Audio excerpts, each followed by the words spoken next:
On Monday, June 5th, Tim Cook dropped the infamous one more thing. But we do have one more thing. This time he unveiled Apple's very own AR headset, the Apple Vision Pro. Now, when we think of virtual reality and augmented reality, there's really only one company that comes to mind. That's right, Meta. In 2014, Meta, or Facebook at the time, bought the VR headset company Oculus for $2 billion. Then in 2021, they literally rebranded from Facebook to Meta, signaling their focus on the metaverse. They were supposed to be the flag bearers of VR and AR. So how is it then that Apple's able to come out with this headset almost a decade after Meta bought Oculus, charge over 3 times the price, and still generate so much positive press? Let's dive in. What's interesting about Apple's keynote is that they didn't even use the word metaverse even once. Instead, Tim Cook uses the word spatial computing, which is a fancy word for augmented reality, which I guess is also a fancy word. Basically, Apple's headset is not designed to take you out of the physical world. It's more like Iron Man's suit where you can see holograms in the actual space that you're looking at. This is different from the Meta Quest Pro, which actually takes you out of the physical world into the virtual world. Take a look at the Meta Quest Pro home screen. This is the new Quest Pro home environment. When you put on your headset for the first time, this is where you'll be. And now look at Apple Vision Pro's home screen. When you first put on Vision Pro, you see your space and everything in it. The home view lives right in front of you. It's where you find all of your apps. It's familiar, yet revolutionary.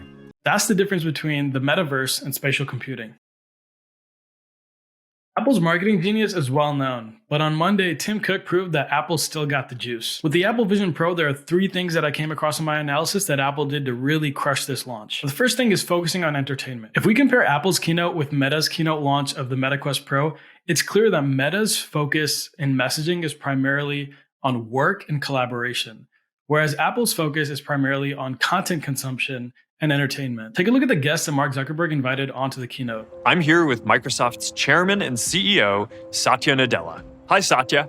Hi, Mark. Now, I know what you're thinking. That doesn't mean anything. Microsoft does a lot of things. Don't they own Minecraft? Here's a clip of Mark literally saying he wants people to use this for work. Now, we knew early on that we wanted this to be a great device for getting work done. On the other hand, look at who Tim Cook brought onto the Apple keynote. I'm thrilled to introduce Bob Iger, CEO of Disney. And Bob Iger didn't just talk about the possibilities of VR and AR, he actually showed what you could do with Disney Plus on the headset, which brings me to my second point, show, don't tell. If we go back to comparing the 2 keynotes, another thing that stood out to me was how much talking there was in Meta's keynote. Talking without any visuals or examples, just talking about possibilities of what you could do with VR. For example, when Mark is talking to Satya Nadella and then later the CEO of Accenture, Julie Sweet, it's pretty much just a 10-minute stretch of them talking. There aren't that many visuals or examples. It's really just them talking about the possibilities of what's possible with VR. Compare that to Bob Iger's 5 minutes where he barely says anything. He just shows a demo of what Disney Plus was gonna look like. If you're anything like me, you skip right past the talking parts in Meta's keynote and you stood around for Disney's part in Apple's keynote. Yes, I know I have a short attention span. And the third thing that Apple did in this launch is use price as a quality cue. The Meta Quest Pro initially launched with a price tag of $1,500, but over time they reduced it down to $1,000. The Apple Vision Pro launched with a price tag of $3,500, over 3 times the price of the Meta Quest Pro. This does 2 things. Number 1, it signals to people that this is a premium, high-quality product. As Dan Kennedy says, there's no strategic advantage to being the second cheapest option. Number 2, it gets people talking. Tweets, articles, subreddits. A price like that is so shocking that people will start to spread the word about your product for free. Now, it's worth noting here that Meta was going to have a hard time regardless because of Apple's expertise in designing and marketing world-class hardware. Apple has an approach of don't pioneer, be better.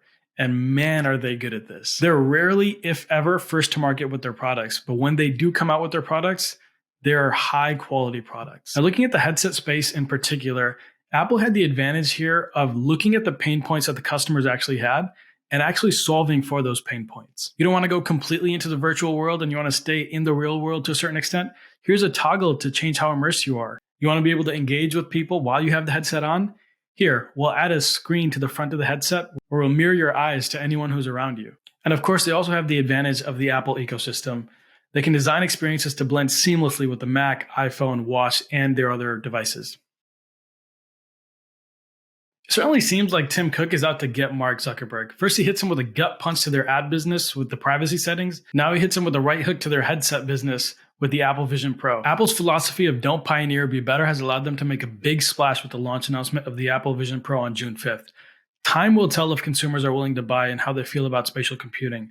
Although the Wall Street analysts seem a bit skeptical, tech YouTubers and Twitter seem to be bought into the Apple Vision Pro. What do you think? Should Meta be afraid, or do they have nothing to worry about? Leave your thoughts in the comments below and make sure to subscribe for more analysis videos like this one.